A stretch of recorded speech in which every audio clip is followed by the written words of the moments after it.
let's start with the factoring, where we're going to talk about the first two types of factoring that you'll see. When we are talking about factoring, the root word for factoring is factor. Okay? And if you looked up the definition for factors or these are think of it as the guys that are being multiplied together. Okay? So I'll say items multiplied. So if I were to take 6 and I ask you to factor 6, you would tell me 6 is 2 times 3. So 2 and 3 are called the factors, and the breaking down of 6 into 2 times 3 is called factoring. Okay? So that's what those words mean, and that's what we're going to be doing.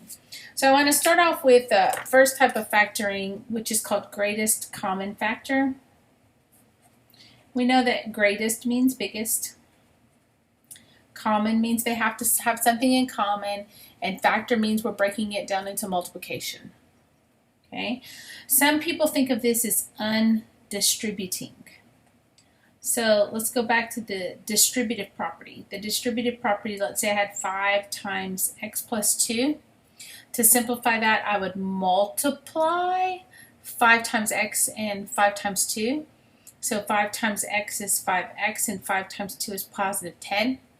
Okay, so factoring would be undistributing, which would mean you're looking for what the terms have in common, and you factor that out. So it's like you're dividing by what they have in common, and that gives you what's left on the inside. Greatest common factor. Undistributing.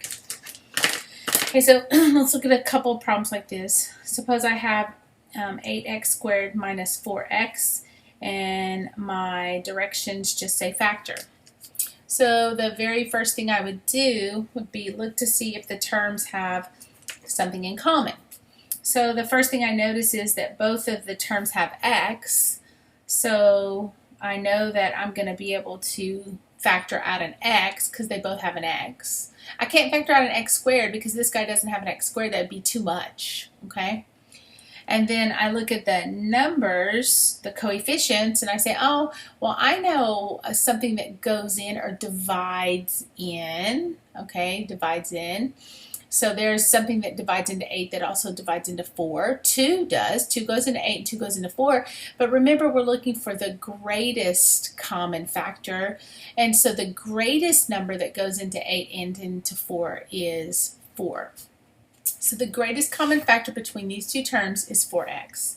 So now what I'm going to do is I'm going to break this down into a multiplication problem. So the question is, what did I multiply 4x by in order to end up with 8x squared minus 4x? So you can do it one of two ways. Some texts show you to take your original polynomial and divide by the greatest common factor. 4 goes into 8 2 times. This x will divide with one of those, leaving me an x. Minus 4 goes into 4 one time, and these x's divide out. So I would be left with 2x minus 1. Okay? I think of it as, what do I need to multiply by?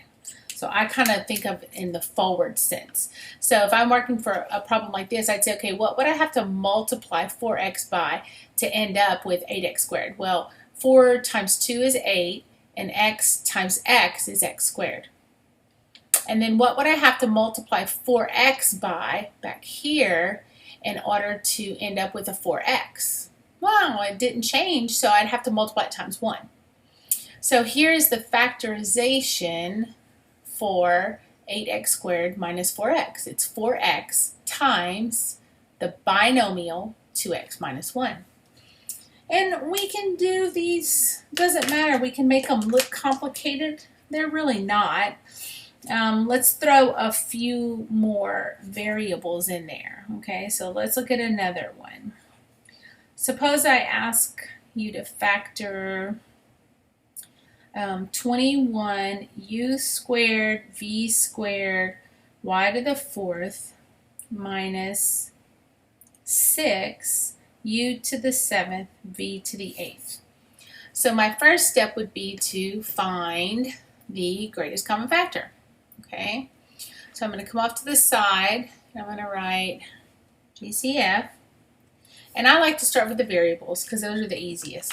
So I notice that I have a u in common. Okay, this guy only has a u squared. So if I'm dividing these out, I have to use the smallest one. Okay, so I will use a u squared. And then I have a v in common. Okay, so that's common factor.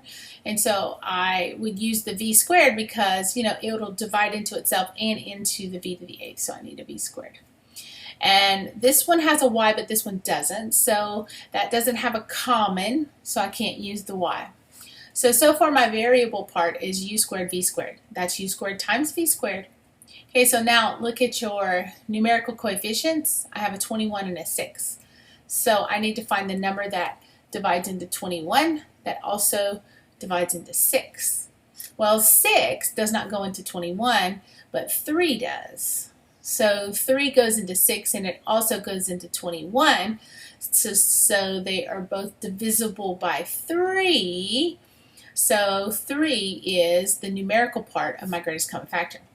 So my greatest common factor comes on the outside of the parentheses.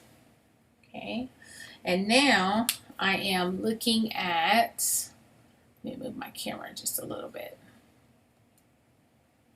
Okay, and so now I'm trying to figure out what is the polynomial on the inside. Okay, so like I said before, you can do it one of two ways. I like to go forward, so I think of multiplying. What would I have to multiply by in order to make this polynomial back? Well, 3 times 7 is 21, and u squared times 1 is u squared. See, I've already got u squared. So I don't need any u pieces, because if I put a u right here, that's going to put another u on there, and that's not going to be u squared anymore. So v squared, I've already got v squared. So when I do this multiplication, that v squared is going to come back, and I'm going to show you what I mean. But now I don't have a y in my greatest common factor, but there's a y in this first term, so I'm going to need that y to the fourth. Okay? So then minus 3 times 2 is 6. Now u squared, but I need to go all the way up to u to the 7th. So I'm going to need 5 more u's. So u to the 5th. U squared times u to the 5th is u to the 7th. And then v squared, I'll need v to the 6th. Because v squared times v to the 6th will give me v to the 8th. I needed 6 more to get up there to the 8th. So here is the factorization for that polynomial. Okay, so let me show you the dividing part of it just so that you can see.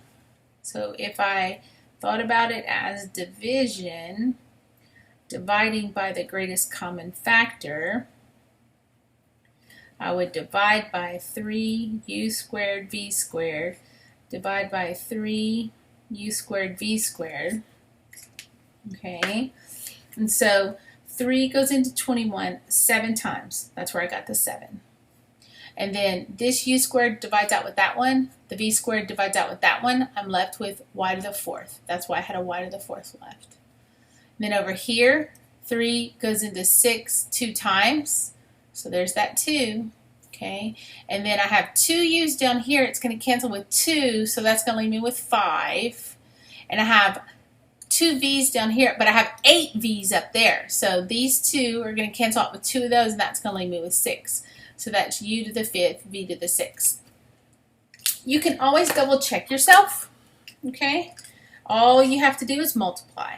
3 times 7 is 21. U to the second times, or u to the second, v to the second times y to the fourth is u to the second v to the second y to the fourth. Then minus 3 times 2 is 6. U to the second times u to the fifth. That's going to be a total of 7 u's. V to the second times v to the sixth. That's going to be a total of 8 v's. And as long as it makes that original polynomial, then you're good.